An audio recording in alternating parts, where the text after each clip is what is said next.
नमस्ते सभी बच्चों को। अपने कर रहे थे पिछली क्लास में भारतीय संविधान की विशेषताएं। आज अपने 7 नंबर पॉइंट करेंगे। 6 नंबर पॉइंट तक अपनों ने पिछली क्लास में कर लिया था। 7वां पॉइंट जो है भारतीय संविधान की विशेषता वो है मूल कर्तव्य।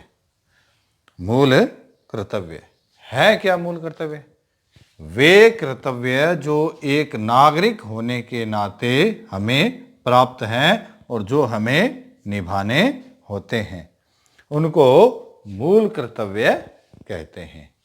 वे कर्तव्य जो एक नागरिक होने के नाते हमें प्राप्त हैं, वह हमें निभाने होते हैं, उनको मूल कर्तव्य कहते हैं। मूल कर्तव्य मूल संविधान में नहीं थे। इसमें नहीं थे? मूल संविधान में नहीं थे। क्वेश्चन आ जाता है क्या मूल कर्तव्य मूल संविधान में थे? नहीं, मूल कर्तव्य है जो मूल संविधान में नहीं थे। इनको 42वें संविधान संशोधन 1976 के द्वारा 42वें संविधान संशोधन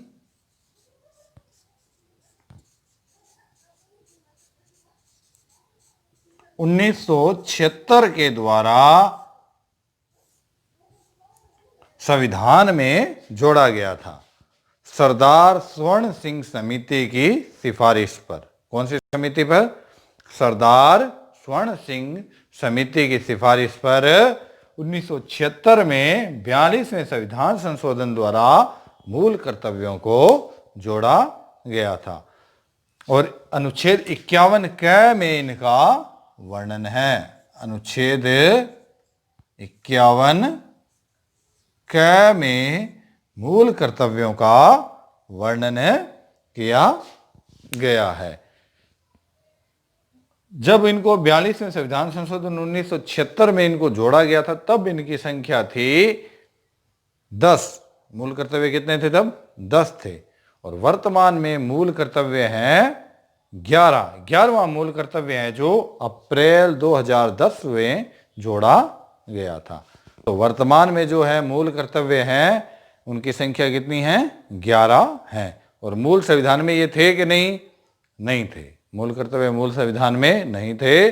सरदार स्वर्ण सिंह की समिति की सिफारिश पर इनको जोड़ा गया था। इनका वर्णन है अनुच्छेद 51 क में। 8 नंबर पॉइंट है राज्य के नीति निर्देशक तत्व।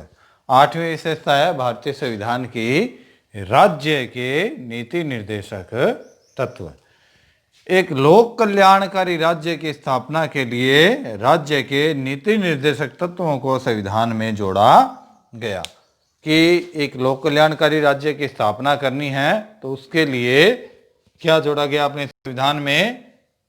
नीति निर्देशक तत्वों को जोड़ा गया। यह जो नीति निर्देशक तत्व हैं ये आयरलैंड के संविधान से ग्रहण किए गए हैं। भारतीय संविधान में इनको आयरलैंड के संविधान से ग्रहण किया गया है। कहाँ से? आयरलैंड के संविधान से इनको ग्रहण किया गया है। और भाग 4 में इनका वर्णन है अनुच्छेद 36 से 51 तक।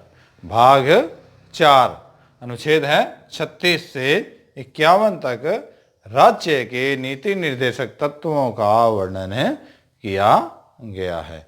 और एक बात, अगर राज्य के नीति निर्देशक तत्वों का उल्लंघन होता है तो ये वाद योग्य नहीं होते। अर्थात इनका अगर उल्लंघन होता है तो इनके द्वारा न्यायालय की शरण नहीं ली जा सकती। वाद योग्य ये नहीं है। जबकि मौलिक अधिकार क्या हैं? वाद योग्य हैं। अगर उन अधिकारों का हनन होता है तो हम न्यायालय की शरण ले सकते हैं। तो 8वां नंबर पॉइंट क्या है अपना? राज्य के नीति निर्देशक तत्व कहां से लिए गए हैं? आयरलैंड के संविधान से। भाग 4 में अनुच्छेद 36 से 51 तक इनका वर्णन किया गया है। 9 नंबर अपना पॉइंट है वयस्क मताधिकार। वयस्क क्या होता है? वयस्क क्या होता है? वयस्क है, अगर आपने 18 वर्ष की उम्र प्राप्त कर ली है तो आप एक क्या हो? वयस्क नागरिक हो। हमारे संविधान में यह व्यवस्था की गई है कि हमारे देश के संविधान में 18 वर्ष की आयु प्राप्त प्रत्येक नागरिक को समान रूप से मताधिकार प्रदान किया गया है। 18 वर्ष की जो आयु प्राप्त कर लेता है वह अपना मत दे सकता है, लेकिन एक कंडीशन है, आपका नाम मतदाता सूची में जुड़ा हुआ होना चाहिए।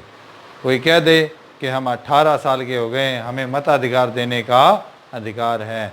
अधिकार आपको तभी होगा जब आपका नाम मताधिकार सूची में होगा। मतदाता सूची में आपका नाम होना अनिवार्य है, तभी आप अपना मत दे सकते हो।